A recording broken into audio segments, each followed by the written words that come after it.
ബിരിയാണി. എല്ലാവർക്കും നമസ്കാരമുണ്ട്. ഇന്ന് നല്ല കുറച്ച് മട്ടൻ കിട്ടിയിട്ടുണ്ട്. അപ്പൊ ഇന്ന് മട്ടൻ ബിരിയാണി പിടയ്ക്കാനുള്ള മൂഡിലാണ്. ഇന്ന് നേഹയാണെങ്കിൽ ജോലിക്ക് പോയേക്കുക. അവള് തിരിച്ചു വരുമ്പോ അവൾക്ക് സർപ്രൈസ് ആയിട്ട് ഉണ്ടാക്കി വെക്കാനുള്ള മൂഡിലാണ്. ഞാൻ ഇവിടെ എടുത്തിരിക്കുന്ന 1 കിലോളം മട്ടനാണ് ഗൈസ്. ആദ്യം തന്നെ നമുക്ക് ആ മട്ടൻ ഒന്ന് വേവിച്ചെടുക്കാം ഗൈസ്. അതിന് വേണ്ടിയിട്ട് ഞാൻ ഒരു സബോള അരിഞ്ഞതും പിന്നെ 2 പച്ചമുളകും പിന്നെ ആവശ്യത്തിന് മസാലകളായ ഗരം മസാല, മുളക് പൊടി, പിന്നെ കുറച്ച് മല്ലിപ്പൊടി, മഞ്ഞപ്പൊടി, പിന്നെ 1 table spoon ginger and garlic paste ഞാൻ ആഡ് ചെയ്ത് കൊടുക്കുന്നുണ്ട്. ഒരു തക്കാളി കണ്ടിച്ചതും കൂടെ ഇട്ട് കൊടുക്കുന്നുണ്ട്. പിന്നെ ആവശ്യത്തിന് ഉപ്പും ചേർത്ത് നല്ലപോലെ ഒന്ന് മിക്സ് ചെയ്ത് നമുക്ക് വേവിച്ചെടുക്കാം ഗൈസ്.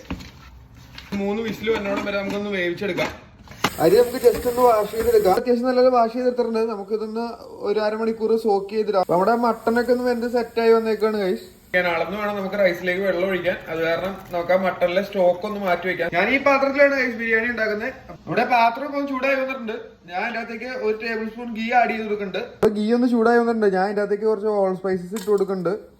അപ്പൊ സ്പൈസസ് ഒക്കെ ഒന്ന് സോട്ടായി വന്നിട്ടുണ്ട്. ഞാൻ അപ്പൊ അതിന്റെ അകത്തേക്ക് ഒരു 1/4 സബോള ആഡ് ചെയ്ത് കൊടുക്കുന്നുണ്ട്. ആ ഒന്നിനും നല്ലപോലെ ഫ്രൈ ആയി വന്നിട്ടുണ്ട്. നമുക്ക് അതിന്റെ അകത്തേക്ക് ആ മട്ടന്റെ പീസ് മാത്രം ആഡ് ചെയ്ത് കൊടുക്കാം.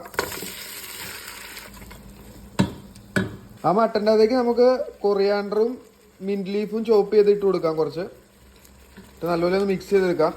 അപ്പൊ മട്ടനും സെറ്റായി വന്നിട്ടുണ്ട്. നമുക്ക് അതിന്റെ അകത്തേക്ക് വെള്ളം ആഡ് ചെയ്ത് കൊടുക്കാം. അപ്പൊ ഞാനാണെങ്കിൽ 2 ഗ്ലാസ് അരി എടുത്തേക്കണേ. അപ്പൊ 1 ഗ്ലാസ് അരിക്ക് 1.5 ഗ്ലാസ് വെള്ളം എന്നുള്ള രീതിയിലാണ് നമുക്ക് ആഡ് ചെയ്യേണ്ടത്. അപ്പൊ ഞാൻ 2 ഗ്ലാസ് അരി എടുത്തിട്ടുണ്ട്. അപ്പൊ അതിന്റെ അകത്തേക്ക് ഞാൻ 3 ഗ്ലാസ് വെള്ളം ആഡ് ചെയ്ത് കൊടുക്കാണ്.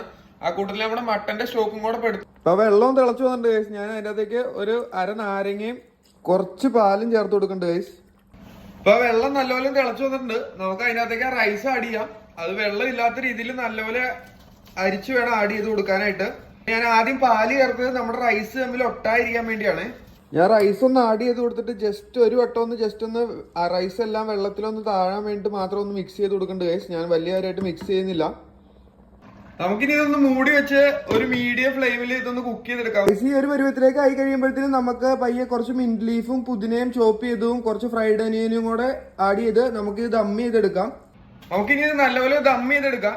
അപ്പൊ അത് എയർ പോകാത്ത രീതിയിലുള്ള നല്ലൊരു പാത്രം വെച്ച് മൂടി നമുക്കൊരു 15 മിനിറ്റ് ലോ ഫ്ലെയിമിൽ വെച്ച് ദം ഇടാം. നമ്മുടെ ബിരിയാണി ഇപ്പൊ സെറ്റായി വന്നേക്കാണ്. നമുക്കൊന്ന് തുറന്നു നോക്കാം. എന്തായാലും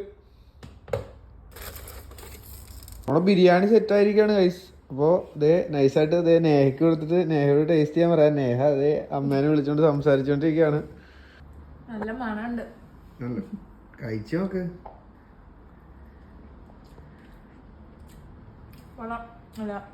സൂപ്പർ ആയിട്ടുണ്ടോ? നല്ല